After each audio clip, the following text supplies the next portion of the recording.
Right to left or right. Yeah, Armando, could you stay a little closer to the Oh, mic? sure. That's what I would do because Or I'm. move the mic down. Want the hand? Oh, no, this is okay. This is, yeah, maybe actually. Thanks. Okay. So, it's based on a book called The Astrobiology Return, which I'm working on, pretty close to finishing. And so it's drawn, but really prompted by this conference, and this is new material. So I have two epigraphs. The first one is from the New Zealand writer Catherine Mansfield.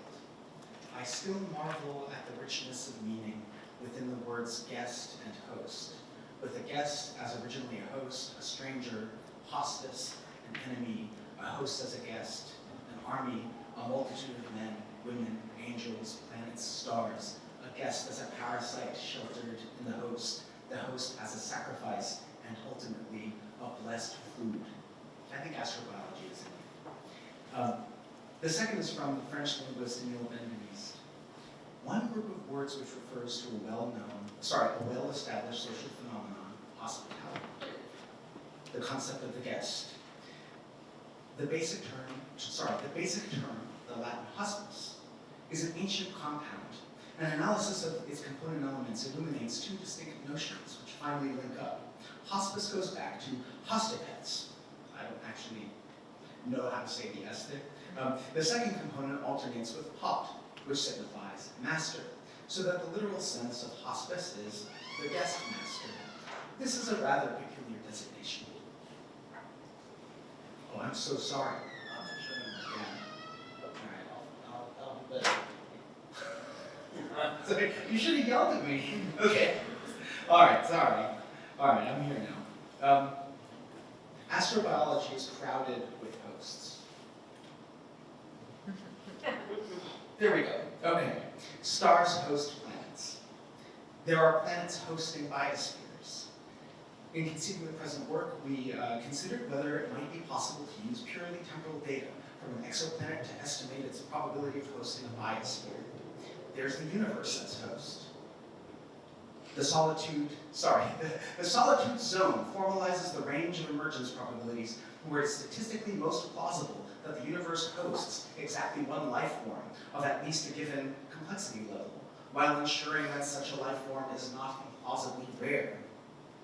There are assertions of planetary hostility. As extreme and hostile as the environment there on Venus seems to us, it represents a delicate and subtle balance of ongoing geological, meteorological, and climatic activity, and assessments of hospitality. Can a planetary biosphere that loses its surface water retreat inward and persist, subterranean and homesick, I guess, for the surface, but still alive? In some cases, an inhospitable surface may only be the thick protective skin covering a thriving underground world. There are organisms hosting the biological information that constitutes them. The physical complexity of the sequence refers to the amount of information that is stored in the sequence about a particular environment. For a genome, this environment is the one in which it replicates and in which its host lives. I could also add here 1,000 quotations about eukaryogenesis, mitochondria, the guest, the gut microbiome. We are maybe the guests even of them, it's seeming. There are also mineralogical hosts, like a 2015 zircon crystal that perhaps hosted a biosignature for life on Earth 4 billion years ago. Because these inclusions are at least as old as their 4 billion-year-old host, the observation of isotopically light carbon raises the possibility that biological processes were operating during the Hadean. This is a common usage in geology, the host figure. The zircon crystal hosts includes within itself a guest of foreign matter. That's the idea, that there's a difference or foreignness included in a structure that otherwise would be the same. Host, hostile, hospitable, inhospitable. All uses of these words are normal. You can find them in the dictionary. It's quite extensive. What the quotes indicate, and what I'd like to highlight, is that the lexicon operates at all levels of astrobiological knowledge, at least at the discursive level. And I would suggests as well the level of reasoning. It affects the reasoning. The quotes tell a story, which is kind of interesting because they operate at all these levels. You have the universe hosting the possibility of life, then you have a star hosting a planet, you have a planet hosting a biosphere, you have an organism hosting its informational structures, and then those informational structures deposit information in the world, which is then hosted by some substrate, some matter, that then, maybe as a biosignature, is hosted in an informational relay across media into light until finally it enters the telescope's lens, host all the way down. Yesterday we saw how hospitality, the ethics, the ethics and politics of the guest-host relation is literally at issue in space exploration.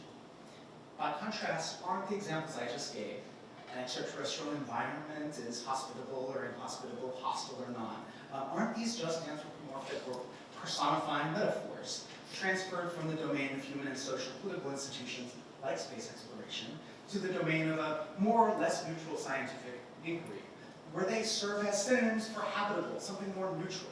That's from ecology, right? I don't think so. I don't think so. Not only at least. The language of hospitality, I'm going to call it the host-guest lexicon, is a network of metaphors. But it's a network of metaphors that's so deeply sedimented in the history of the languages and cultures of the Indo-European family tree, and maybe beyond now, that it in part determines the way astrobiology is conceptualizing these items, these terms, life, habitability, the biosignature, the technosignature. I'm not sure we can conceptualize the biosignature without some notion of hospitality, with all of the value added that might not seem to be so much there with habitability.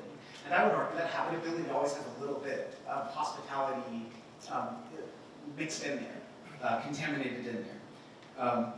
Okay, so here's my plan.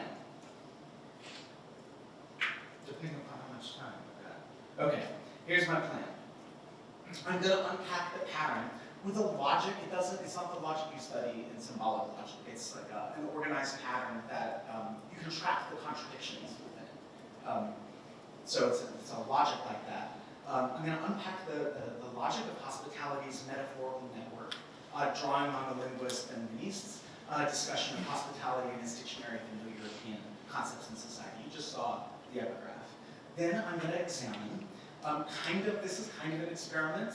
I'm going to examine two scenes of hospitality.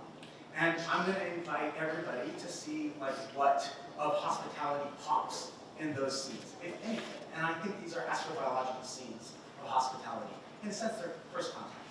Okay, hospitality is a tradition concerning the mutual obligation of hosts and guests. It traces back to ancient Rome and Greece and way further back to the cultures suggested by what linguists have reconstructed of the hypothetical, but it seems like it's pretty real.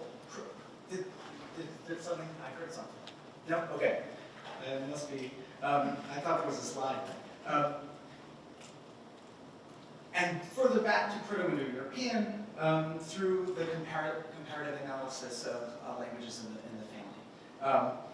Then Benist takes up a group of words like hospitality because they bear the traces of social institutions that evolved in feedback with the evolution of the languages. Okay.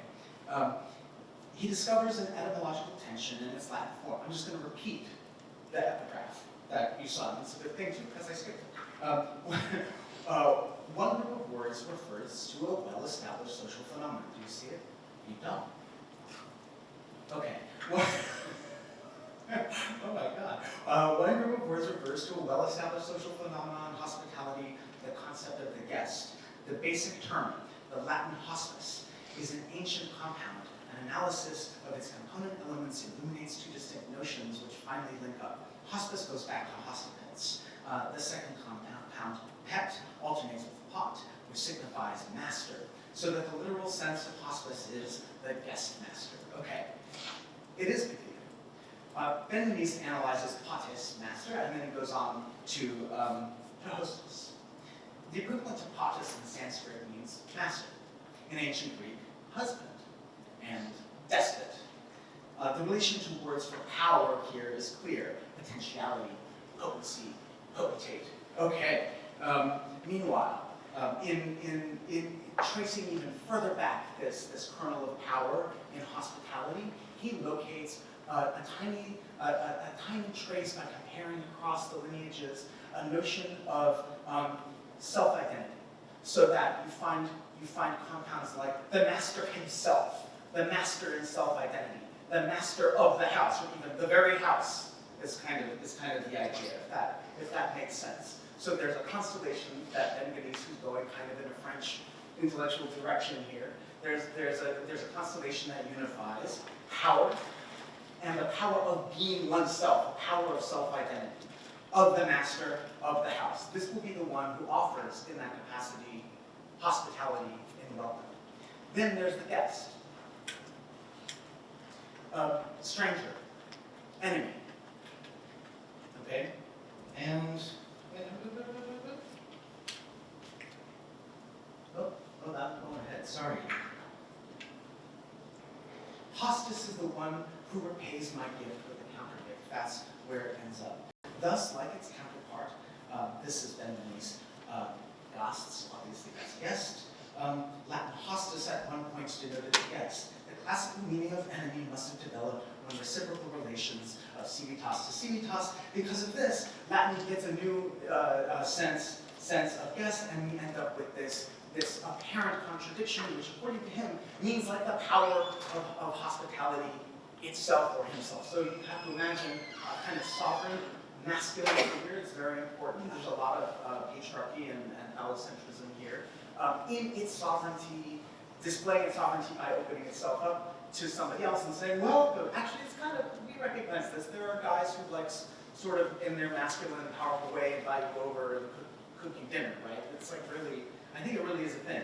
I'm going to shift to the sort of deconstructive mode where we ask if this nodule, this node of all these different traditions that have coalesced here, if they can be put to work.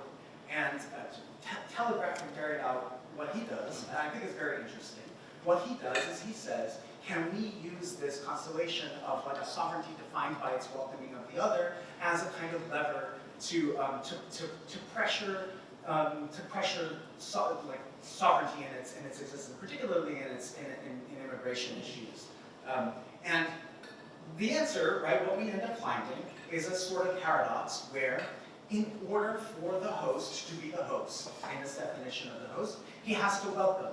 And in welcoming, he invites the guest. And the more sovereign, the more masculine, the more swollen with his hostal, I guess, power, the more he's going to welcome and the more he's going to give, and the more likely he is to abdicate that capacity and end up being the guest of the guest. So the host has to self-limit, right? In some way impose laws of hospitality on the guest. And what gets very interesting here is that the host is not necessarily a bad guy. You may find that you live in a country where you are too hospitable to elements within that are especially not hospitable, and you give the power of decision over, and they shut down the border, and then it destroys the country in the other direction. So there's a dynamic interplay here. Okay. I think that where this connects to the biosignature, this very logic is translation. If you're translating, you're welcoming another into your text. Okay, you're welcoming another into your text. And what you're doing when you're translating, in welcoming that other, is you have to do some violence to French or German or whatever it is. And if you choose not to do that violence, you end up destroying your language and it's illegible. If you totally abuse the language you're translating, it will be totally illegible. And there has to be some kind of balance in that construction. So the translator is the host. I think this is this may be a way to think through the problem of recognizing biosignatures. And I'm just going to end. Do I have a few seconds? Sure.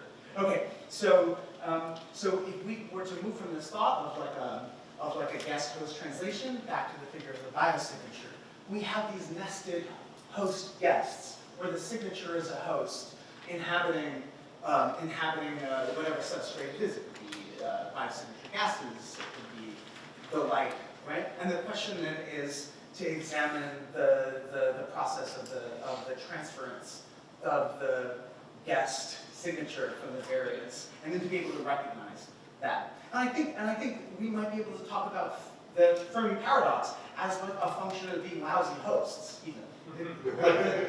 Like